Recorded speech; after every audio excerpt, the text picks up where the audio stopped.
Então, posso começar, gente? Vocês estão me ouvindo?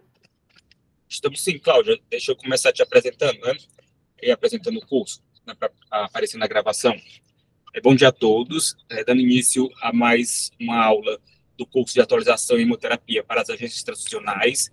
Nós estamos na nossa quarta aula. Nós vamos ter a doutora Cláudia, hematologista e hemoterapeuta do Hemose, falando sobre a conduta na refratariedade plaquetária. Esse é um curso promovido pela Diretoria de Hemoterapia do Hemose, né, sob a supervisão da doutora Denise Bruneta. E gostaria de agradecer a doutora Cláudia pela disponibilidade da palestra. Um abraço a todos. Pronto, Cláudia, pode começar. Bom dia, pessoal. Também agradeço pela oportunidade, né, de apresentar. Então, hoje a gente vai começar sobre a conduta na refratariedade plaquetária. E, para começar a falar sobre isso, eu queria inicialmente retomar alguns conceitos, né, para facilitar o entendimento. Então, primeiramente, só lembrando, né, sobre algumas informações sobre a plaqueta. A plaqueta, na realidade, é um fragmento celular. Ela é produzida na medula óssea, né, que é a nossa fábrica do sangue, através da fragmentação de uma célula que existe lá, que é o megacariócito. A função da plaqueta consiste aí na formação de coágulos, né, de uma maneira simplificada, para a prevenção e controle dos sangramentos. Então, por exemplo, quando a plaqueta está lá, circulando dentro dos nossos vasos sanguíneos, e ela encontra em algum local uma lesão, ela acaba aderindo naquele local, chamando outras plaquetas, digamos assim, e formando junto com elas um tampão para controlar ali aquele dano, ajudar no reparo e evitar sangramentos naquele local. É isso de uma maneira bem simplificada. E a nossa contagem normal de plaqueta é mais ou menos entre 150 mil e 400 mil vezes 10 elevado a sexta por litro. Sendo que essas plaquetas, elas não têm, assim, uma sobrevida tão grande como, por exemplo, a das nossas hemácias, né, que podem durar 120 dias. No caso das plaquetas, em geral, elas duram, no máximo, 10 a 11 dias. E por isso, a gente precisa ter uma produção diária até grande, né, em torno de 7 mil vezes 10 elevado a sexta por litro, para a gente conseguir atender, né, todas as necessidades do nosso organismo. E aí, tem uma outra coisa também que eu queria pontuar antes da gente começar no nosso tema de hoje, que é o fato de que as plaquetas, né, elas têm na superfície dela alguns antígenos, certo? Os antígenos são substâncias que existem, que têm funções variadas, certo? E composições variadas. No caso das plaquetas, a gente tem alguns que são proteínas, outros que são carboidratos, outros são glicoproteínas. E o fato é que essas substâncias, elas têm uma determinada composição que entre um indivíduo e outro pode variar, né? A gente pode ter formas diferentes desses antígenos entre dois indivíduos diferentes. E isso significa que, por exemplo, quando uma pessoa recebe, né, uma transfusão com plaquetas de outra pessoa, ela acaba recebendo antígenos que são um pouquinho diferentes dos dela. E o sistema imune dessa pessoa que está recebendo, ele consegue perceber que esses antígenos são diferentes dos dele, né, dos próprios. E muitas vezes o que pode acontecer é que esse sistema imune, ele acaba montando uma resposta contra esses antígenos que são diferentes, né? Ele pode, por exemplo, produzir anticorpos contra esses antígenos. Porque para o sistema imune, às vezes uma coisa que é estranha, ele pode ser, por exemplo, uma infecção, pode ser uma bactéria, pode ser um vírus. Então, muitas vezes, o que ele acaba fazendo com isso é montando realmente alguma resposta para atacar isso que é estranho, certo? E aí, a gente volta para o nosso tema de hoje, né? Refratariedade plaquetária. O que é refratariedade plaquetária, né? A refratariedade plaquetária é uma condição no qual um indivíduo que recebe uma transfusão de plaquetas, ele não apresenta o aumento de plaquetas esperado depois de uma transfusão. Então, por exemplo, um indivíduo que tem, digamos, 5 mil de plaquetas, recebe a transfusão, e quando você faz o exame depois daquela transfusão, né, tipo uma hora depois, alguma coisa assim, ele, por exemplo, está com 10 mil plaquetas. Né? A gente esperaria que a plaqueta ficasse mais elevada do que isso depois de uma transfusão. Então, a refratariedade plaquetária é uma condição em que isso acontece, certo?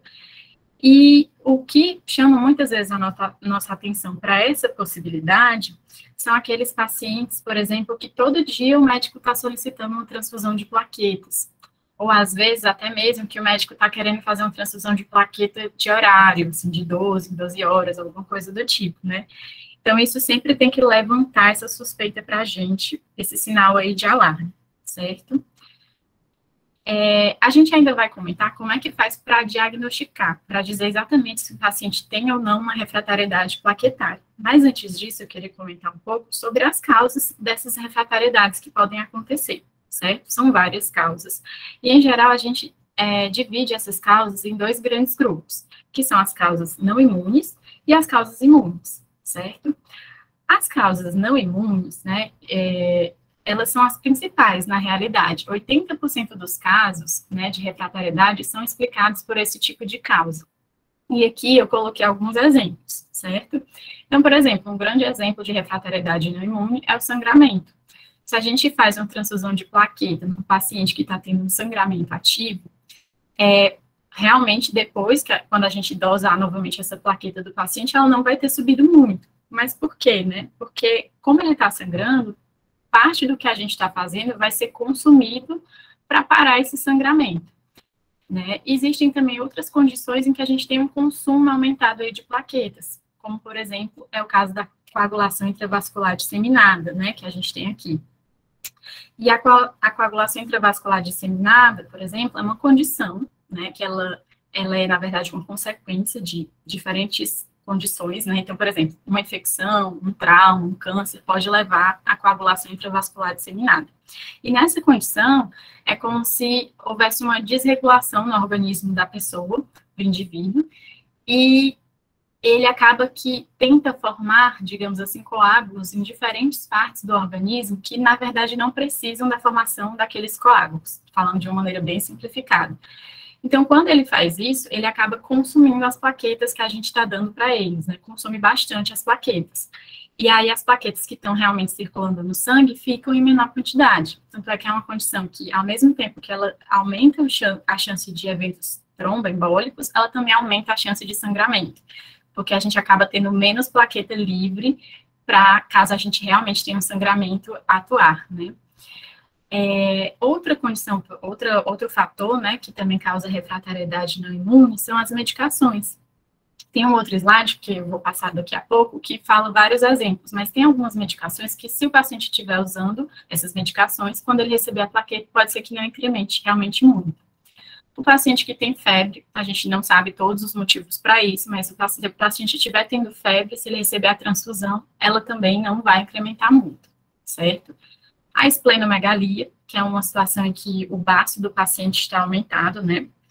Não sei se todo mundo sabe, mas, assim, o baço é uma maneira que o nosso corpo tem, por exemplo, para destruir plaquetas que não estão mais servindo, que estão mais antigas, que já não fazem suas funções, por exemplo, né? Então, elas acabam sendo levadas para o baço através dos vasos sanguíneos, e o baço tem algumas células lá, os macrófagos, né? Que fagocitam essas plaquetas que já não estão mais tendo utilidade e destroem essas plaquetas, tirando-nos da circulação. Quando o paciente tem um baço aumentado, um baço que está funcionando mais do que deveria, ele pode acabar fazendo isso com plaquetas que ainda são boas, que ainda são úteis, né, que são normais. Então, esses pacientes também podem ter uma refratariedade à transfusão de plaquetas, porque eles também acabam consumindo mais, certo? Tem também, por exemplo, as condições infecciosas, né, principalmente aquelas mais graves, como a sepsis, né, que é uma infecção generalizada, no qual, além do paciente já produzir por si só menos plaqueta, pelo estado em que ele se encontra, ele acaba consumindo um pouco mais, porque essas plaquetas se aderem nos vasos sanguíneos que estão inflamados, digamos assim, e porque esses pacientes, em geral, têm várias outras coisas juntos que também impedem o incremento, né, dessas plaquetas. Então, por exemplo, eles muitas vezes estão tendo febre, ou estão usando medicações que também atrapalham, né, no incremento de plaquetas, etc.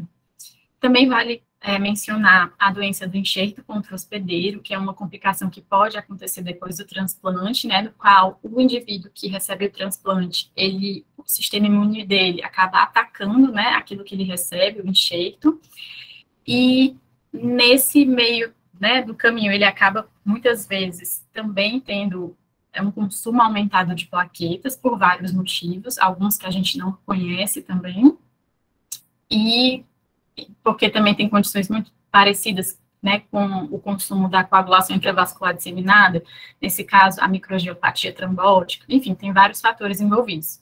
Esses pacientes também podem ter refratariedade não imune. E tem uma outra coisa que é importante ressaltar também, que é o fato de que se a plaqueta que o paciente recebe, ela não tem uma qualidade adequada, né, por exemplo, ela não foi armazenada de maneira adequada, na temperatura adequada, ou com a agitação adequada, você pode também ter um incremento não muito adequado depois dessa transfusão. E outra coisa que vale a pena lembrar é que, conforme o tempo vai passando, essas plaquetas também deixam de incrementar tanto como elas incrementariam no começo. Então, por exemplo, a validade da plaqueta são 5 dias. Nos primeiros dias, né, dessa validade, ela vai incrementar muito mais depois de uma transfusão do que, por exemplo, no último dia, no 5º dia, né, que ela já está vencendo. Aqui é um slide comentando alguns daqueles medicamentos que podem interferir, né, no incremento dessas plaquetas depois da transfusão. Então, alguns dos conhecidos, né, que a gente acaba utilizando na prática, por exemplo, a vancomicina, que é um antibiótico, a anfotericina, que é um antifúngico, ATG, interferon, rituximab, que são medicações que a gente usa, por exemplo, com pacientes oncohematológicos, o acetaminofeno, que é o paracetamol, simvastatina, que é um remédio, né, para colesterol alto, carbamazepina, que é anticonvulsivante. Então, vários medicamentos que a gente usa podem ocasionar esse quadro. E aí, assim, a gente comentou, então, sobre os casos da refratariedade plaquetária não imune, né, que são os mais frequentes, mas, assim, o foco maior dessa conversa hoje é a refratariedade plaquetária imune, né? E como é que ela funciona? Essa refratariedade, ela acontece porque o indivíduo, o receptor, né, o indivíduo que recebe a transfusão, ele tem anticorpos contra antígenos que estão presentes ali naquelas plaquetas do doador. E esses anticorpos, eles acabam, ao se ligar nesses antígenos, fazendo com que ou essa plaqueta seja reconhecida no BAS como algo estranho, seja fagocitada e destruída, ou ela seja também destruída porque algumas proteínas do sangue, que são as proteínas do complemento, que também fazem parte do nosso sistema imune, se ligam, né, a esse complexo aí do anticorpo contra o antígeno e desencadeia uma série de reações que levam à destruição dessas plaquetas através da sua lise, né, ou seja, a membrana dela, a gente acaba tendo uma ruptura ali da membrana dela e ela é destruída dentro da própria circulação sanguínea. Então, acontece através da formação desses anticorpos. E esses anticorpos, eles podem ser de diferentes tipos. Podem ser, por exemplo, anticorpos contra antígenos que estão presentes apenas nas plaquetas do doador, que não estão presentes na plaqueta do próprio paciente, do próprio receptor. Esses anticorpos a gente chama, então, de haloanticorpos. E pode ser também pela formação de anticorpos que se ligam tanto com os antígenos do doador, mas também contra os antígenos do próprio receptor. E esses são os autoanticorpos. E a gente também tem um terceiro tipo de anticorpo, que é o anticorpo medicação dependente, que ele é formado depois do uso de algum medicamento, né? Mas esse aqui não é o nosso foco, não é a maioria dos casos, então a gente não vai falar tanto disso, certo? Os principais aqui para a nossa refratariedade plaquetária imune são os haloanticorpos, certo? E esses anticorpos, eles podem ser formados contra diferentes tipos de antígenos da plaqueta. Eles podem ser formados contra antígenos do sistema HLA, antígenos HPA, que a gente vai comentar um pouquinho nos próximos slides, e também esses haloanticorpos podem ser anticorpos contra antígenos do sistema ABO. Então, aqui eu faço um parênteses para comentar, né, que as plaquetas, elas também têm na sua superfície, elas também expressam antígenos do sistema ABO. Então, por exemplo, um indivíduo que ele é A positivo, digamos, né, ele é A, não só na hemácia dele ele vai ter antígeno do grupo A, como também na plaqueta ele vai ter, certo? E aí, se esse indivíduo, por exemplo, receber uma transfusão de uma plaqueta que é B, ele, como tem anticorpo anti-B circulando, esse anti-B vai acabar, digamos assim, se ligando àquelas plaquetas e fazendo com que parte delas sejam destruídas. Mas, em geral, essa destruição não é tão intensa, certo?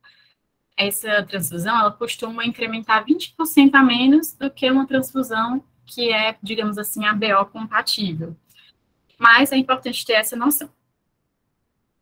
Aí, agora, comentando especificamente daqueles outros tipos de antígenos que eu falei, né, a gente tem os antígenos do HLA, certo? Esses são os antígenos mais importantes que a gente vai comentar aqui.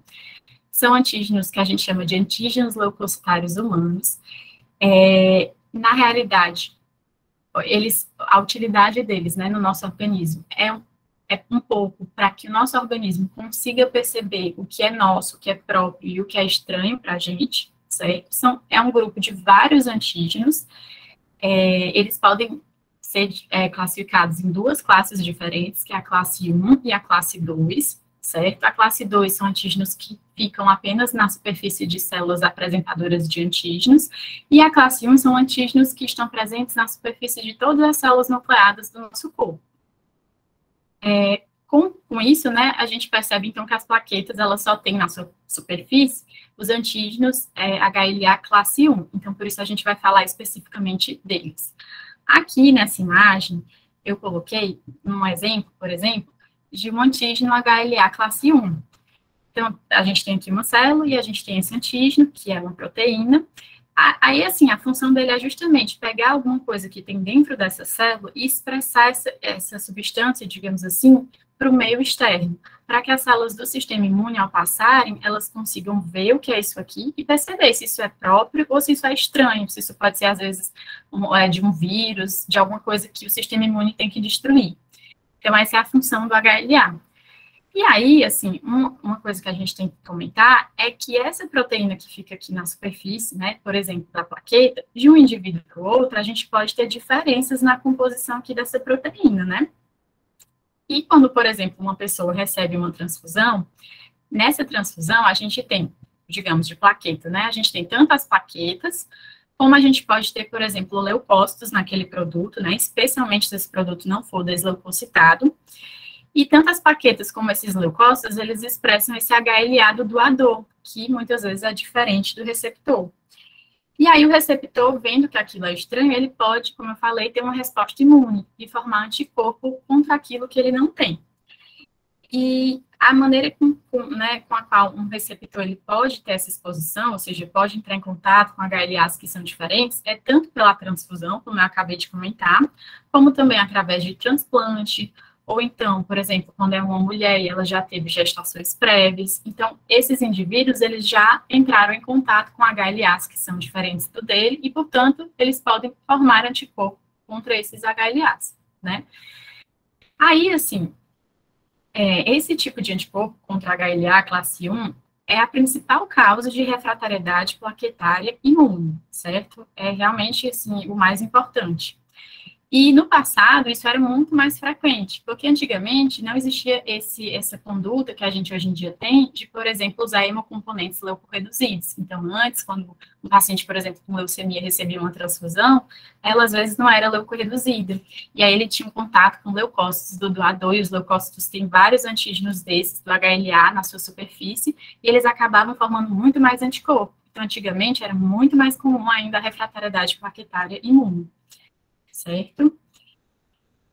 Fora isso, eu também queria comentar sobre os antígenos HPA, né, que são antígenos que, diferente do HLA, eles são específicos das plaquetas. Então, esses são antígenos que ficam só ali na superfície das plaquetas, certo? Em geral, são glicoproteínas, e elas também têm as suas funções, né? Às vezes é ligar uma plaqueta a outra, é ligar a plaqueta ali ao vaso sanguíneo, à superfície do vaso sanguíneo, que é o endotélio, enfim, tem várias funções.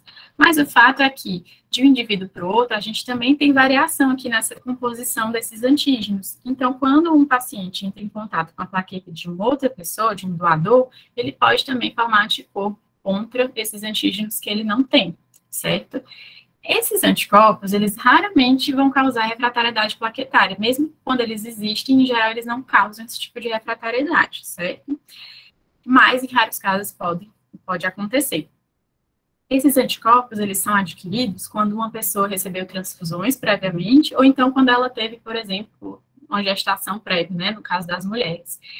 E eles, assim, o desenvolvimento desses anticorpos não é prevenido com o uso de hemocomponentes leucorreduzidos, né? Porque como esses antígenos, eles estão só na plaqueta, não faz diferença o hemocomponente ser leucorreduzido, né? Desleucocitado ou não, certo?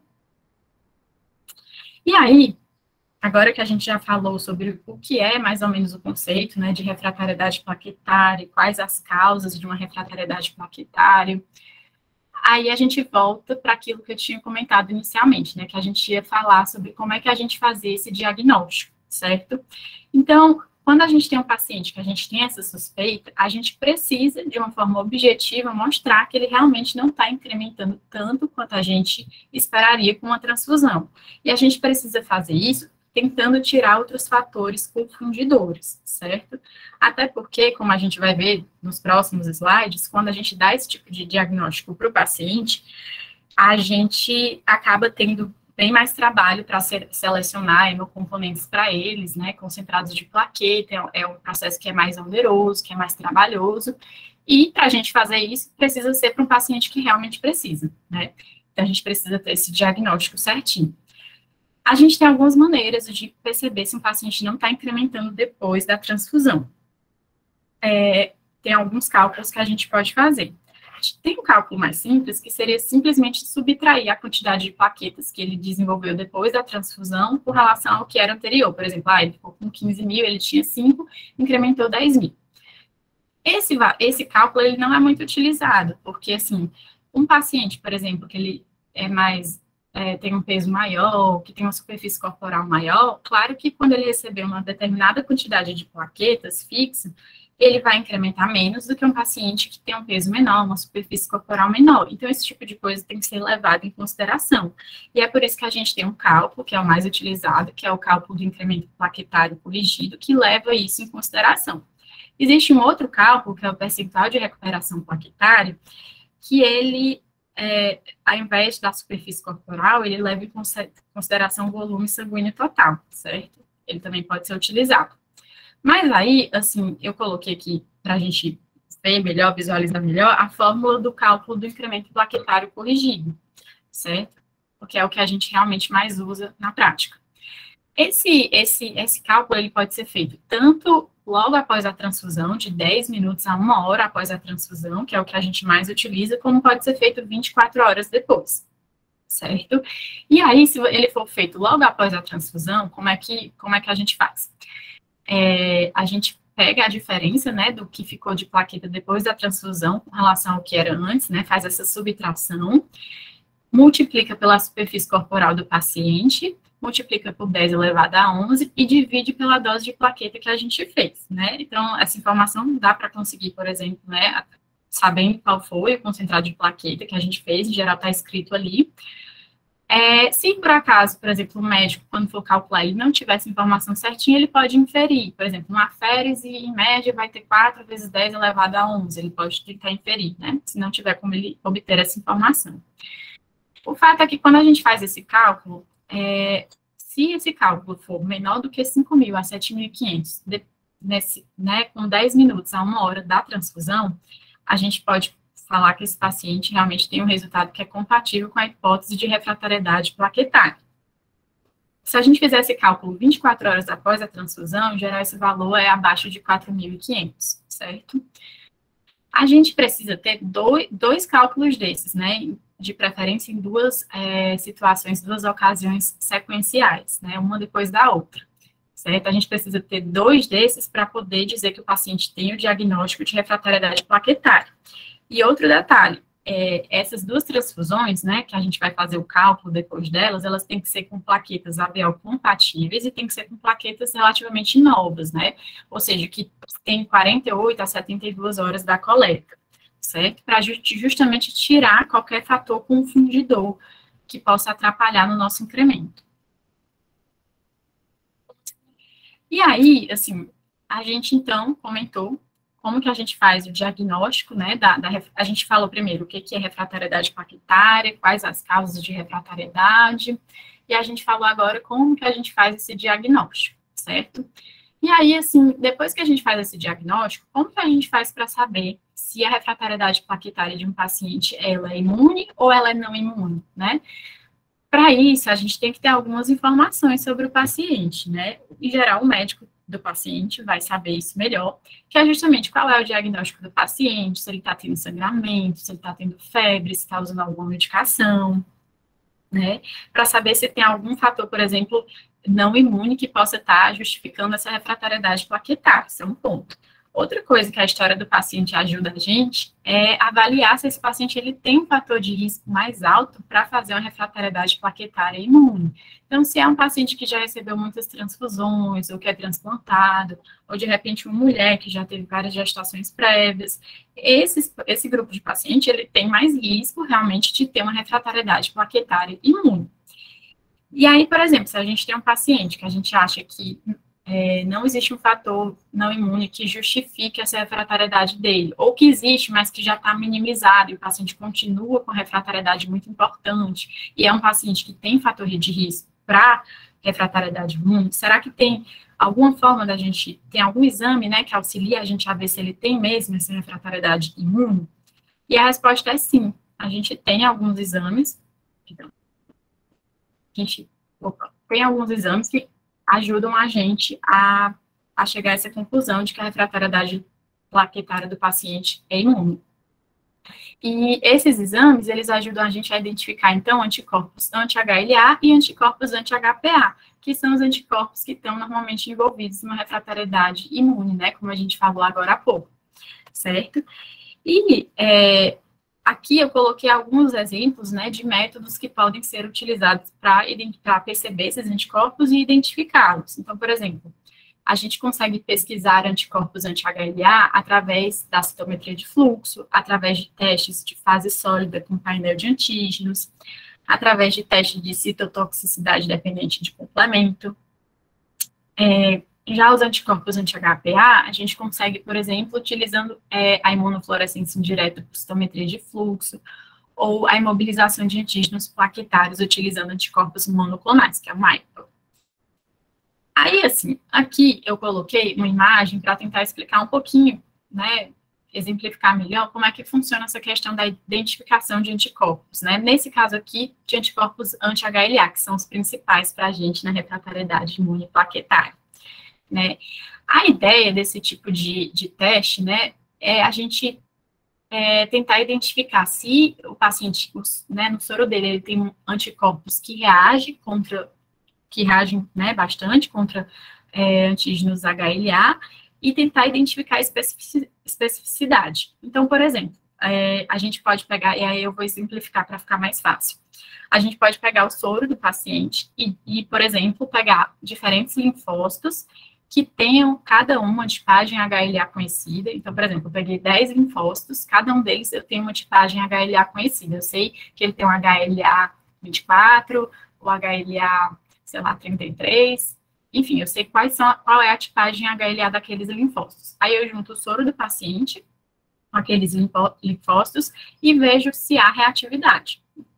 E aí eu consigo tirar algumas conclusões. Se de repente houve reatividade com 2 daqueles linfócitos, eu sei que 20% daquelas células que eu testei tiveram reatividade. Isso, para mim, é uma informação importante, né? Então, por exemplo, 20% ou mais pode ser relevante. Fora isso, eu consigo também, por esse exame, dizer certinho qual é o anticorpo que eu tenho. É um anticorpo contra qual antígeno do HLA? É um anti-HLA 24? Enfim, eu vou saber certinho qual é o anticorpo que eu tenho, certo? Aqui nessa imagem, tem exemplificando um método, né, que é a citometria de fluxo. Aqui ele utiliza microesferas, né, que tem um HLA conhecido na sua superfície e que as que têm HLAs diferentes, elas são coradas por cores diferentes, e aí a gente junta com essas microesferas os anticorpos, né, o soro do paciente, que tem esses anticorpos, e a gente adiciona ainda um outro anticorpo, que ele vai se ligar contra esse anticorpo do paciente na hora que ele estiver ligado com essas microesferas, e esse anticorpo contra anticorpo, ele tem um marcador fluorescente. Aí a gente vai pegar isso e passar no equipamento, que é o citômetro, né, que é o citômetro de fluxo, que vai utilizar lasers para né? E com isso, a gente vai ter a formação de gráficos que vão dar para a gente essas informações de se o paciente teve reatividade e com quais, contra quais HLA foi, certo? É um pouco complexo, eu tentei simplificar, mas só para mostrar mais ou menos como é que acontece. Mas, assim, ok. Então, não sei se alguém abriu o microfone, escutei. Continuando. A gente conversou, então, sobre o que é refratariedade plaquetária, sobre as causas, como é que diagnostica, sobre quando a gente tem a suspeita de ser imune, como é que exames a gente tem, né, para poder mostrar que realmente tem essa refratariedade imune. Mas o que a gente faz, né, com um paciente que tem uma refratariedade plaquetária imune, né? Qual que é a conduta que a gente vai ter com esses pacientes? Então, para transfundir esses pacientes, a gente vai precisar ter um cuidado a mais. A gente vai precisar selecionar com plaquetas para esses pacientes, plaquetas que não tenham os antígenos contra os quais ele tem anticorpos, né? Que justamente são as plaquetas que vão conseguir incrementar.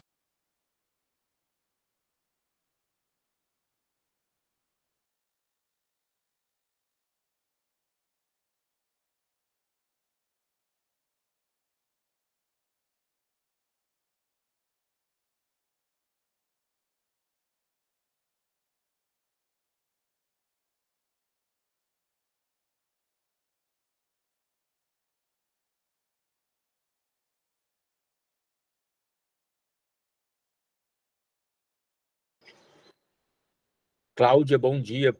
Parou o som para a gente. Tu está nos ouvindo?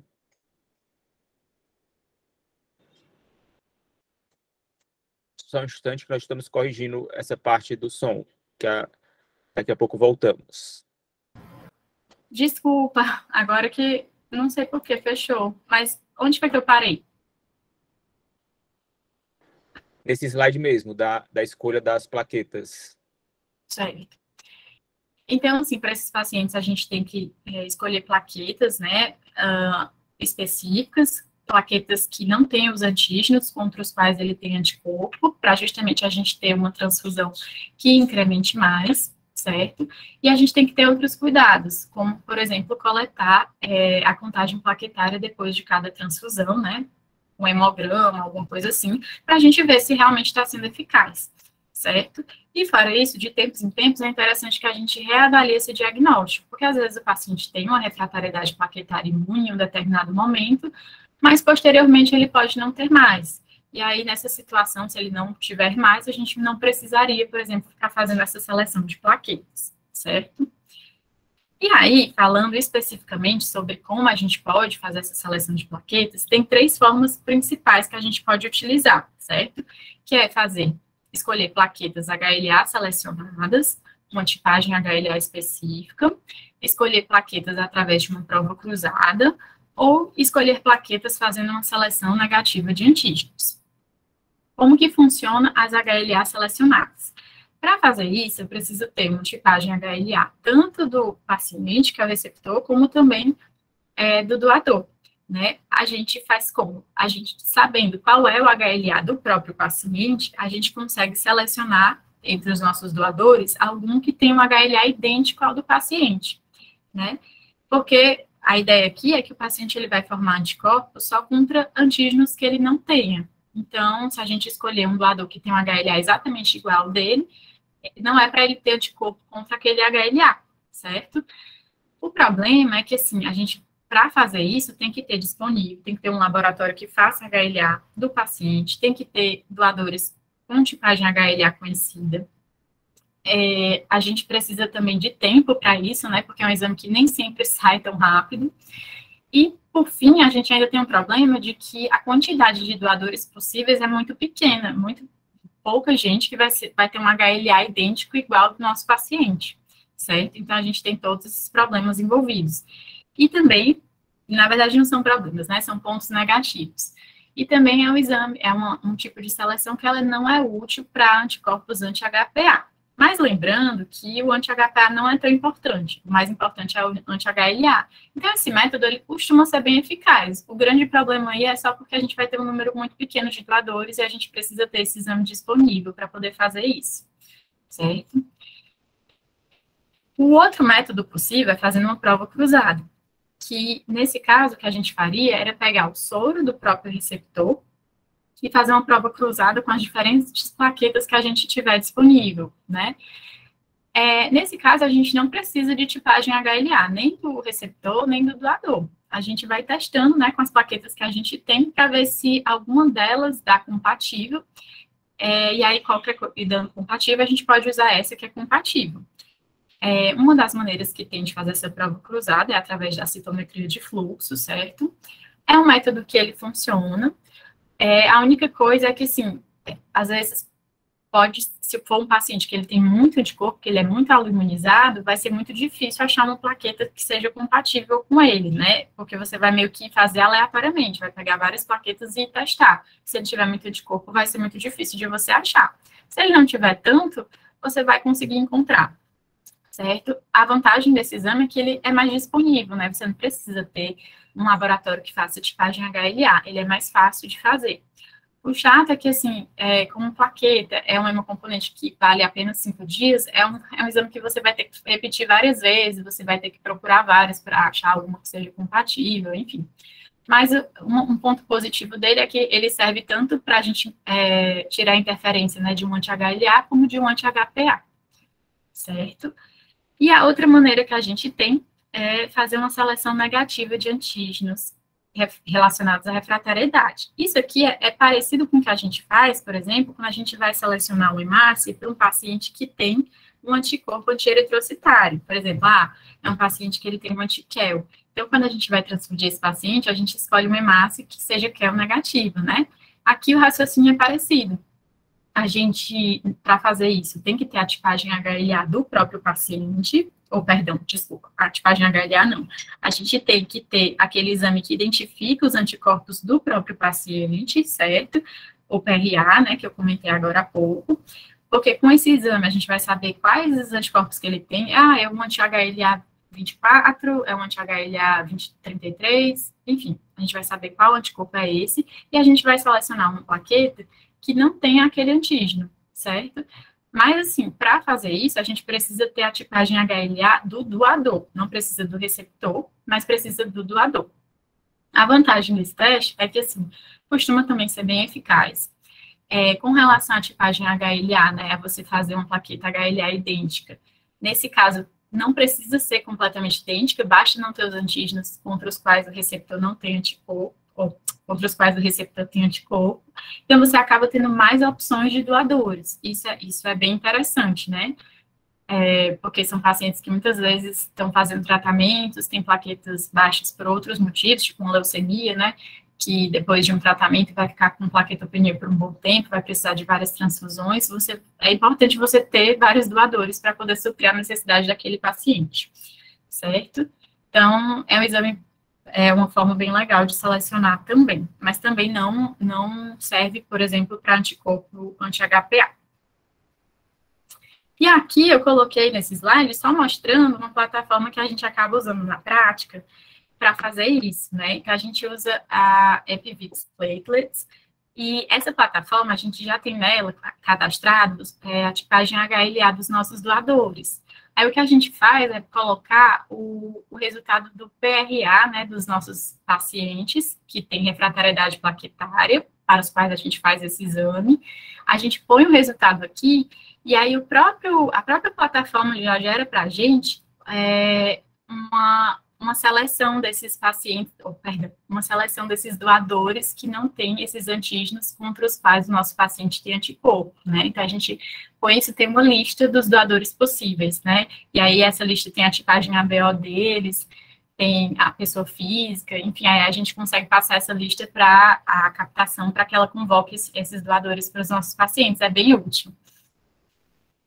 E aí, assim, a gente já comentou, então, como a gente faz para selecionar os hemocomponentes para quem tem refratariedade plaquetária imune.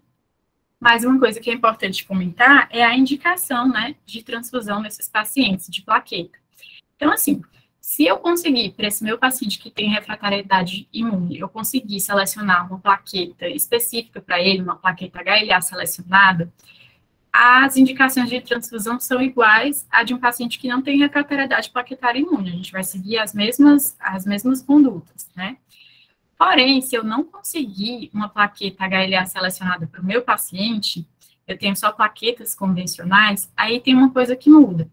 Nesse caso, eu não vou fazer uma transfusão apenas profilática, né? Porque tem alguns pacientes que a gente transfunde plaqueta, não porque estão sangrando, não porque vão fazer procedimento, simplesmente porque a contagem está muito baixa, né? Por exemplo, abaixo de 10.000, pelo risco de sangramento espontâneo, então, às vezes a gente faz a transfusão desses pacientes.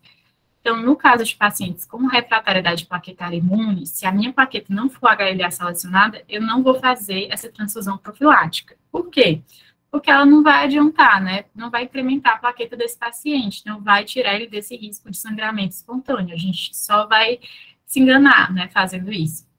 Então, não tem benefício de fazer esse tipo de transfusão. Mas as outras situações, as indicações são as mesmas, né? As situações de sangramento, de procedimentos, enfim, a indicação é a mesma. E aí, só lembrando alguns cuidados adicionais que a gente tem que ter com esse tipo de paciente, o mais importante é a irradiação do hemocomponente. Porque, assim, para esses pacientes, como eu falei, a gente vai tentar sempre selecionar plaquetas HLA selecionadas, HLA compatíveis, digamos assim, né? Que muitas vezes vão ser HLA idênticos ou vão ter um HLA muito parecido com o do paciente. Esse tipo de transfusão, ela tem um risco aumentado de uma reação muito grave transfusional, que é a doença do enxerto contra o hospedeiro, que é uma reação que pode levar à morte na maioria dos casos, quando ela acontece. Então, assim, nesse tipo de reação não tem muito um tratamento efetivo para se fazer. Então, o melhor que a gente pode fazer é prevenir. Como é que a gente faz para evitar que esse tipo de reação aconteça? A gente irradia o hemocomponente. Então, toda vez que eu for fazer para um paciente uma plaqueta HLA selecionada, ela tem que ser irradiada, né? Então, esse é o cuidado mais importante. E aquele outro cuidado do médico sempre pedir o exame de contagem plaquetária após cada transfusão. Aí, só para comentar, né? E nas situações que eu tenho uma emergência, o paciente está com hemorragia, eu não tenho plaqueta HLA selecionada para ele, o que a gente pode fazer? Então, o que tem nos estudos e tudo é que tem que ser feitas as medidas de suporte para o paciente, que normalmente se fazem. A gente pode lançar mão de medicações para controlar o sangramento, a depender de qual seja esse sangramento. Então, por exemplo, antifibrinolíticos, como o Transamin. Tem também indicações de fator 7 ativado recombinante descritas na literatura, mas a gente vai fazer transfusão, né, se esses pacientes estiverem plaquetopênicos. E aí, nesse caso, a gente vai preferir, se não, né, considerando que a gente tem um hemocomponente que não é HLA selecionado, a gente vai preferir o buff coat com relação à aféreas. Por quê? Porque o buff coat, ele é feito, né, aquele concentrado de plaquetas, ele é feito de um pool de doadores, né, então, por exemplo, digamos, 4 doadores. Então, ali a gente tem doadores que têm HLAs diferentes. Quando a gente usa esses doadores, a gente, assim, diminui a chance que o receptor tenha anticorpo contra todos eles, né. Por exemplo, se ele receber uma aféres, ele tem mais chance de ter anticorpo contra aquele doador e aquela transfusão não incrementar, do que se ele receber um buff coat, porque por mais que ele tenha anticorpo contra um daqueles doadores, pode ser que ele não tenha contra todos, e que aquela transfusão incremente um pouquinho mais, certo? Então, a gente prefere buff coat. E aí, na literatura, tem descrito algumas estratégias em situações assim de uma hemorragia mais grave, para tentar fazer essa transfusão incrementar mais.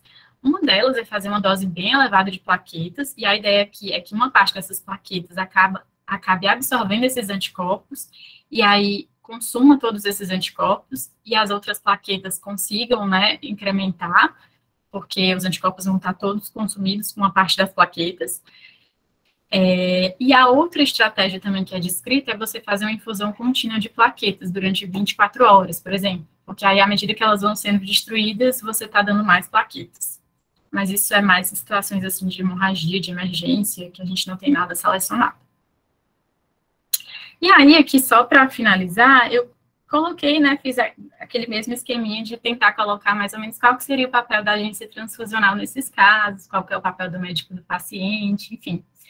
E aí, o papel da agência transfusional, acredito que seria assim, levantar essa suspeita do diagnóstico, porque muitas vezes é quem está na agência transfusional que acaba percebendo que está vindo pedido de transfusão para o paciente todo dia, ou que o médico está tentando pedir, por exemplo, transfusão de horário, certo? E aí, sinalizar isso, por exemplo, para o hemoterapeuta, que é responsável por aquela agência, para que ele converse com o médico do paciente, é interessante, porque a gente só consegue diagnosticar uma coisa se a gente suspeitar dela, né?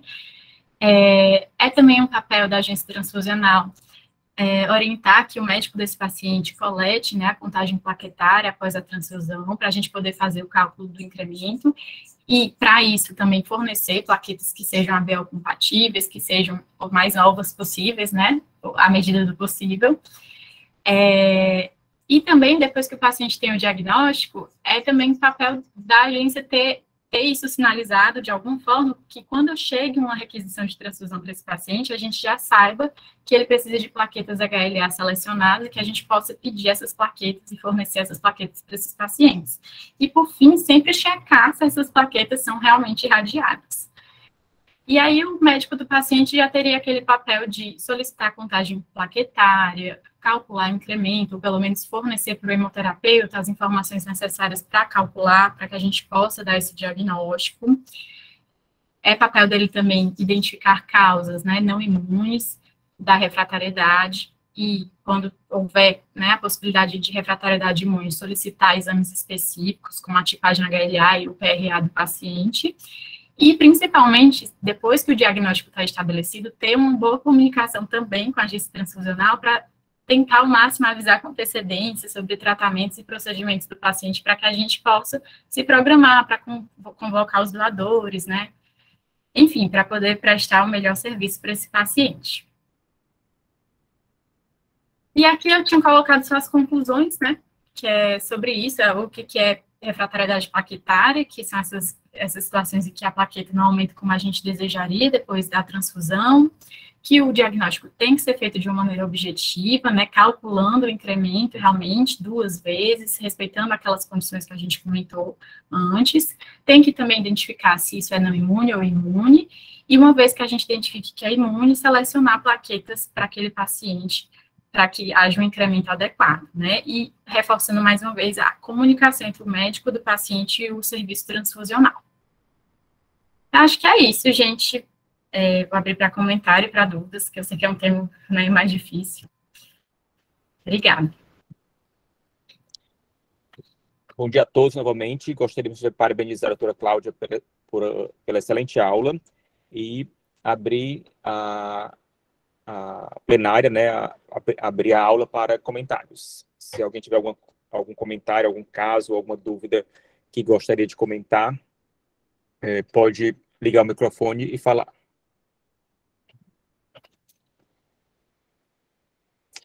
A Dávila, bom dia, Dávila, pode abrir o microfone e falar.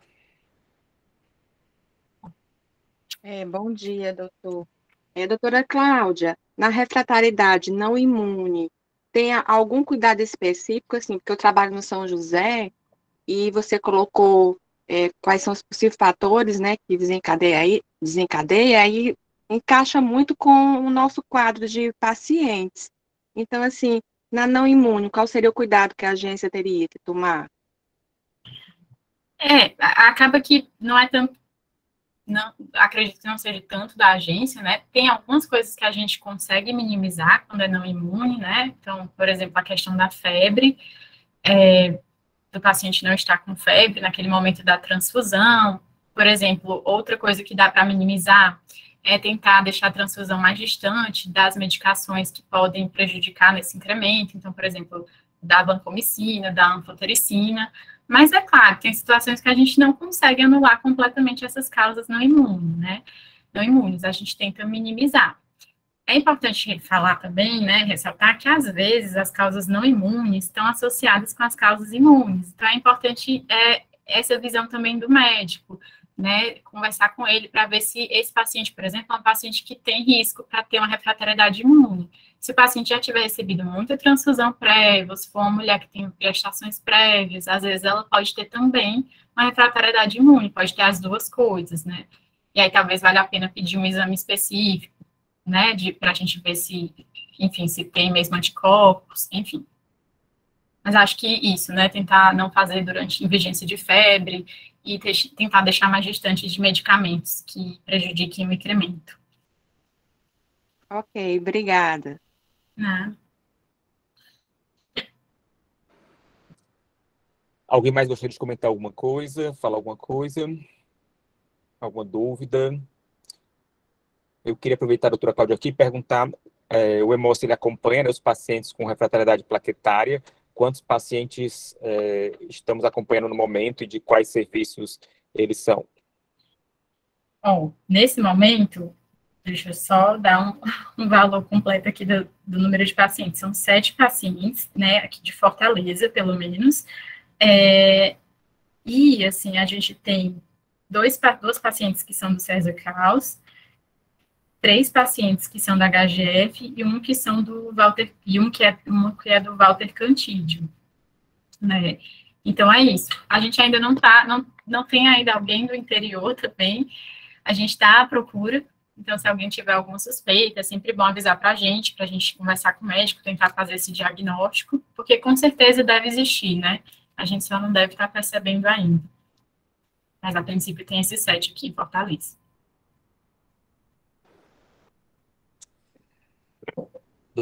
Doutora Cláudia, gostaria de agradecer novamente a todos a participação, doutora Cláudia, pela excelente aula. Queria, né, contar com a presença de todos novamente, sexta-feira que vem, sobre o uso racional de hemocomponentes, plasma fresco congelado e crio precipitado. Um abraço a todos, né, doutora Cláudia, se quiser dar as considerações finais. É só agradecer mesmo, muito obrigada aí pela oportunidade, espero que tenha ajudado a entender um pouco mais desse tema. E é isso, até a próxima semana. Um abraço a todos, até a próxima semana.